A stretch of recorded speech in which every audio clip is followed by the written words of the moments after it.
You know, they're Right. one of the worst players on Wall Street. They're completely without morals whatsoever. Their business model is just repackaging stocks and selling them as ETFs. We have been part of the huge revolution in investing through ETFs. You know, they own more, their ETFs own more stocks than there are stocks. And they charge a fee for that. And they have incredible political influence that they use to make it easier for them to game the system. They are really a plague on capitalism. It just identifies how much money laundering there is being done in the world. It makes their money and then they sell off bits and pieces, right? Companies go public and the insiders make tons of money, and then the public can buy shares in the aftermarket, and the feast has already happened, and they can buy shares. But here in this case, the feast happened by the plebs, by the people who were marginally on of society buying Bitcoin when it was $1 and $5 and $10. Now you see Wall Street coming in. So it's really a reverse of what we've seen historically with markets, in that the little guy got there first and they've made a ton of money. And now Wall Street comes in and everyone's going to make a ton more money. So yeah, BlackRock and all these other firms, Fidelity, will launch ETFs, and it'll bring in a tremendous amount of capital. And the product itself, the Bitcoin ETF, is an inferior product to owning Bitcoin outright, just like the gold ETF is an inferior product owning the gold outright, because in the gold ETF, if there's a credit problem with the custodian bank and they go bankrupt for some reason, you are, it says in the fine print that they can settle with you, the ETF owner, in cash. So you don't get gold for your gold ETF. You get paper money, which is the thing you're trying to avoid. Same thing with a Bitcoin ETF. It'll have contingencies in the prospectus that make it very much inferior to simply buying Bitcoin and putting it into cold storage and taking it out of the system. But nevertheless, it will unleash a lot of capital. And, you know, we're going to get to a valuation of Bitcoin, which would be similar to gold. So gold is in the 10 trillion approximately market capitalization, the global gold stock that's traded.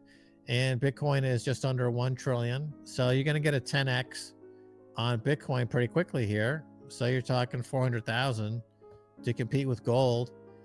I think we could get it on this move. You know, you're going to get it definitely above 250,000 on this wave, on this move.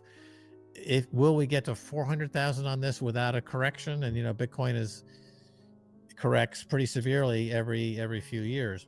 Possibly. We'll have to see how it develops. But I have a feeling that because the fiat money world is collapsing so rapidly, and the model of the nation state itself is collapsing, that, you know, we could be pretty shocked on the upside in terms of where Bitcoin is going. In dollar terms, the price of Bitcoin would go higher, right? If the dollar is going down, your dollar price in Bitcoin goes up. So we very happy to see the dollar go down. Bitcoin is already making new all-time highs in currencies that are undergoing hyperinflation, you know, as we see in Argentina and Venezuela and Turkey. You know, in these places, Bitcoin is already hitting new all-time highs because their local currencies are collapsing. The dollar is it's the cleanest shirt at the laundry, right? It's a fiat money, but it's on a relative to these other fiat monies, it's the less worst option. But eventually it too will go this way of all fiat money. So fiat money is, we're at the end game for fiat money, which was like a 300-year experiment. And then in 1971, of course, we went on an all fiat money for the world when Nixon closed the gold window here in the United States. So this is all winding down. We're moving toward a post fiat money, post central bank, post nation state world. Bitcoin is the fastest horse in the race. And, you know, I'm looking at the numbers here myself, and I'm figuring for every dollar move in gold up, you're going to get $30 to $40 in Bitcoin. So, you know, it's a supercharged way to play the collapse of the fiat money world, which includes the dollar. You know, the dollar is really in jeopardy. the country, the United States, is printing money just to pay the interest on the debt, just the interest, right? So that's debt monetization and a debt spiral. And the GDP is not going to suddenly go up 50x to create enough tax revenue to pay down that debt. That in fact the GDP is shrinking.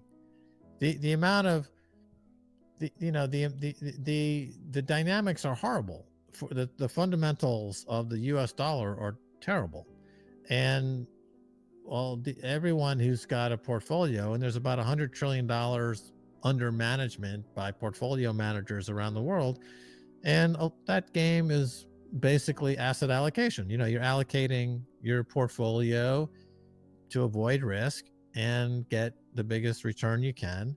And the dollar is being downsized. People are moving out of the dollar. They're moving into Bitcoin. Bitcoin is now considered to be a safe haven.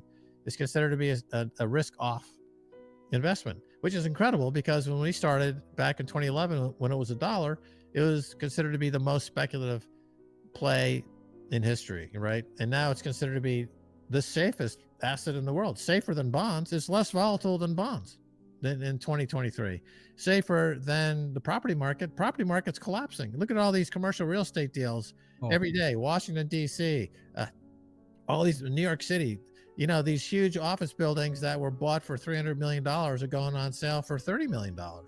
It's like the biggest markdown in commercial real estate. It's unbelievable. And of course, that commercial real estate is the collateral that holds together all the banks that make all those loans. That's their primary business, is making real estate loans. So that means the balance sheet of all the major banks are severely impaired, which means they're going to have to get a massive bailout, which means going further into debt, which means interest rates are going to go even higher, which means the dollar is going to be continuously under attack. And nobody wants the dollar. Nobody wants the U.S. Treasury bonds. And into this mix is Bitcoin as a safe haven play. It separates money from state. It's unconfiscatable. It's cheap relative to gold, way cheap relative to gold, and it's cheap relative to the bond market. The global bond market it's still incredibly cheap relative to what you could call the total addressable market, TAM. Total addressable market for Bitcoin is 400 trillion, because that's the total size of the pot of financialized assets on planet Earth. And it's everything on planet Earth that's traded is heading towards zero against Bitcoin, because Bitcoin becomes the global reserve standard.